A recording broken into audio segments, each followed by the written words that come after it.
उन अल्लाह जे दीन वारे रंग में रंगियल एक अज़ीम हस्ती सैयद मोहम्मद सिबकतुल्लाह शाह अवल जी भी हुई, जंहिंजो लक़ब तजर धणी ऐं ख़लीफ़तुल्लाह हुयो, जेके हज़रत सैयद मोहम्मद राशिद रोज़े धणी रहमतुल्लाह अलैह जा फ़र्ज़ंद दिलबंद ऐं संदन पहिरियां सजादा नशीन ऐं पहिरियां पागारा हुआ।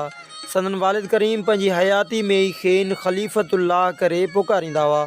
उनजो सबबु ही हुयो त पाण ॾाढा हलम ऐं हया वारा हुआ। उनखां अलावा इल्म ऐं हिकमत वारा हुआ, ज़की ऐं ज़हीन हुआ। पाण जेतोणीकि किन भाइरनि खां नंढा हुआ, पर सभिनी मौजूद भाइरनि में वॾा ऐं बातिनी फैज़ ऐं इरशाद में ॿियनि मिड़नी भाइरनि खां फ़ाइक़ हुआ। खेनि हमेशह हिकु सोनहरी तलवार ॿधल हूंदी हुई, जंहिं करे जमायत में सोनहरी धणी पिणु सॾिबा हुआ।